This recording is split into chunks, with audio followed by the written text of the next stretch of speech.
Magandang araw po sa inyong lahat. Narito na po ang pinaka-latest nating update sa magiging lagay ng panahon ngayong araw ng Biyernes, September 12, 2025.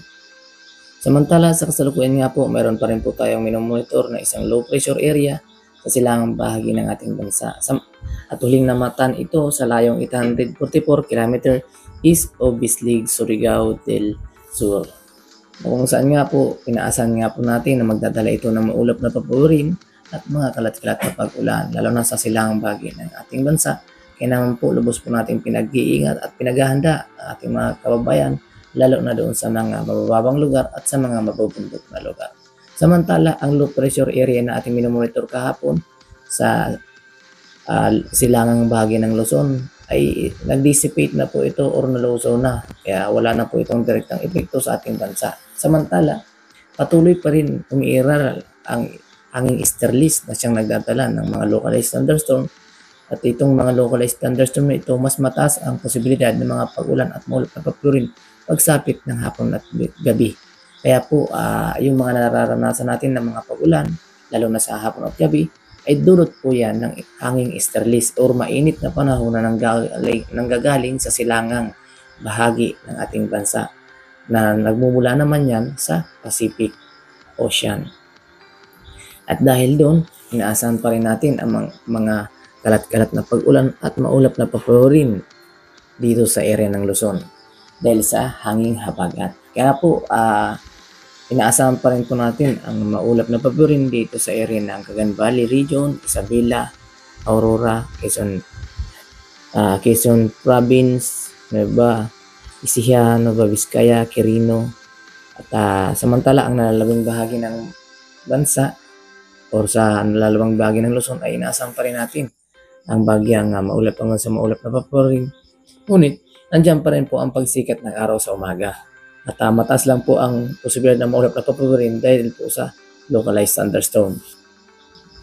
Nadala nga po nitong hanging easterlies sa area naman yan ng Ilocos Norte, Apayao, Kalinga, Abra, Ilocos Sur, Mountain Province, Ifugao, Benguet, at La Union, Pangasinan, Tarlac, at Zambales. Kabilang na rin ang Bataan.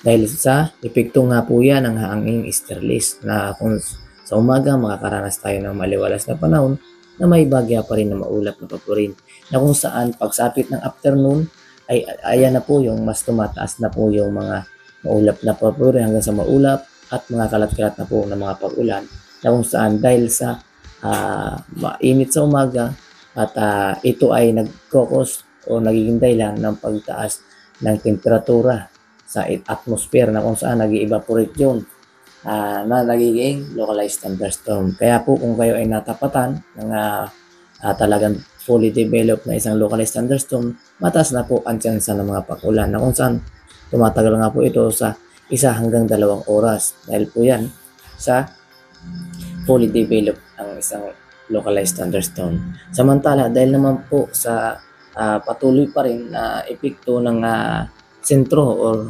pinaka-center ng hanging easterlies at inaasahan po natin mataas ng pag-ulan dito pa rin sa Camarines Norte, Camarines Sur, Catanduanes, Albay, Sorsogon, kabilang ang Masbate at Marinduque, Romblon at Oriental Mindoro, Occidental Mindoro, Batangas, Laguna, Cavite. Mga nabanggit po yan, mataas pa rin ang mga posibilidad ng pag-ulan lalo na sa pagsapit ng umaga. Dulot nga po yan ng hanging easterlies at associated na po yung hanging easterlies dito sa low pressure area na nasa silangang bahagi ng Visayas at Mindanao na kung saan nga po dala na rin po nito yung cloud cluster or yung mga thunderstorm na siyang magdudulot ng mga pag-ulan naman yan dito sa area ng Palawan. At kabilang din po ang Palawan na apektado ng hanging easterlies.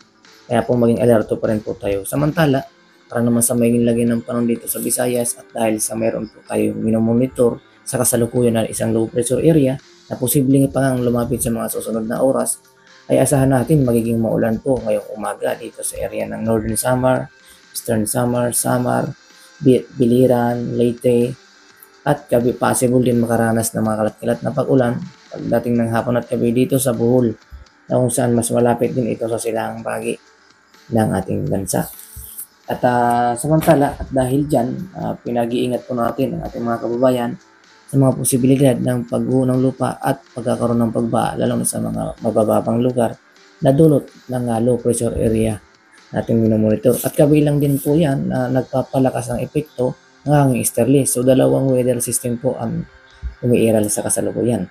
Hanging easterlies at associated na yung low pressure area na ating makikita sa pinaka-latest satellite image na kung saan yung hanging easterlies ay associated na po sa low pressure area natin na siyang magpapalakas ng mga localized thunderstorm na siyang magpapaulan naman dito sa mga nabanggit na lugar.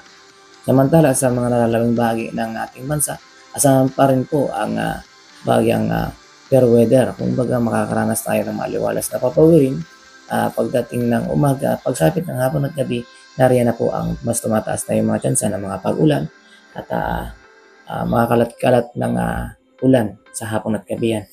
Dahil po yan sa hanging easterlies at associated doon sa low pressure area na kung saan possible pa rin ang pagbaha dahil kung ito ay kung minsan ay fully developed nga, yung sinasabi natin fully developed yung mga localized thunderstorm, possible pa rin makaranas ng mga katamtaman hanggang sa malalakas na pag-ulan na maaaring magpabaha doon sa mga mabababang lugar. Kaya po ang aming pinapaalala na maging alerto at maging handa sa anubagang mangyayari sa ating panahon. At para maging handa at maging alerto, maging updated po kayo sa mga bagong ulat na aming ilalabas. At para maging updated po, paki-like and subscribe para ma-notify po kayo sa mga susunod nating ulat. Maraming salamat po sa inyong lahat, sir. And God bless us all. At para naman sa maging lagay ng panahon dito sa Mindanao, ay asahan pa rin po ang maulap hanggang sa maulap na papurin na mataas ang tsansa ng mga pag-ulan. Magsapit ngayong umaga, dito naman yan sa area ng Dinagat Island, Surigao del Norte, Agusan del Norte, Surigao del Sur, Agusan del Sur, Compostela Valley, Davao Oriental, Davao del Sur, Davao Occidental. Dahil po yan sa epekto na yan po ng low pressure area na nasa silangang bahagi ng ating bansa. Na kung saan parehas po apektado ang silangang bahagi ng Visayas at Mindanao dahil ito ay nasa sentral ng Visayas at Mindanao sa silangan.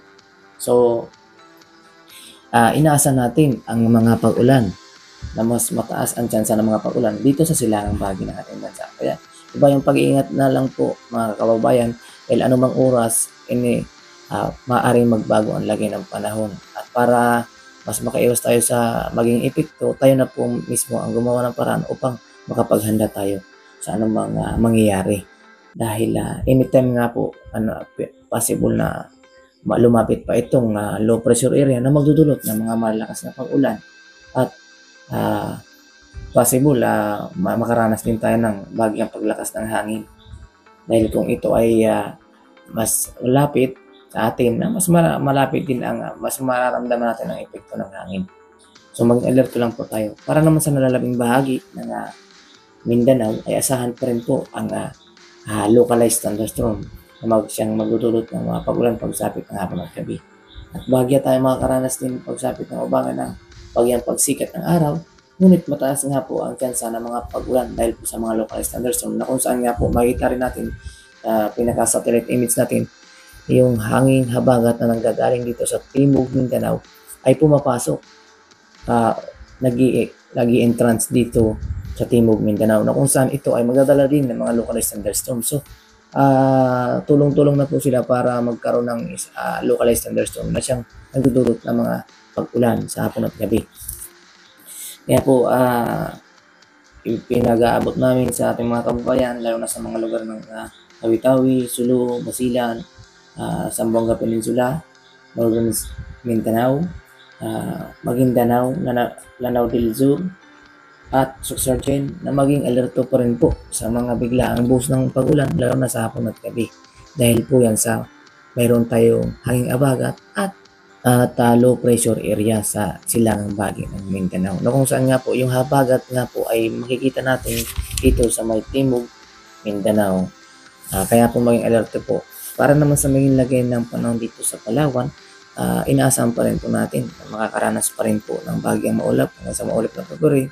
Ngunit may inaasahan pa rin tayong pagsikat ng araw, kung ito man ay mas tumataas nga lang po ang mga posibilidad ng mas maulap na papawirin at mga kalat-kalat na paulan pagsapit ng hapon at gabi.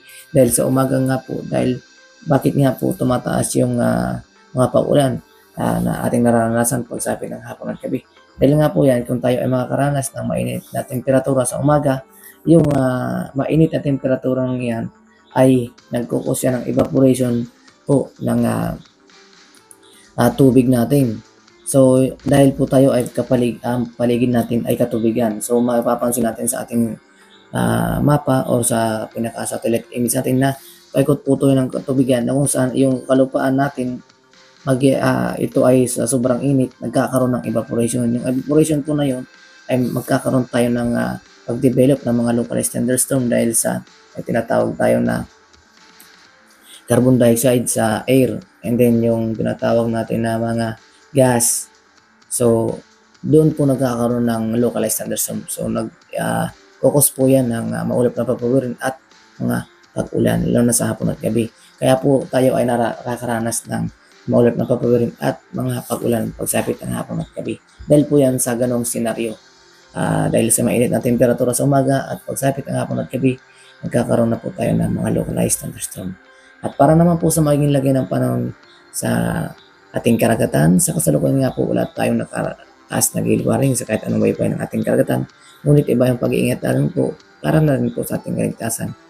At inaasan din natin na possible din na medyo bagya pang tatas ang pag-alon dito sa silangang bahagi ng ating bansa dahil sa mayroon tayong mga weather system na umiiral sa silangang bahagi ng ating bansa na kung saan nga po ito ay tinatawag nating hanging easterlies at low pressure area na nasa silangang bahagi ng ating bansa.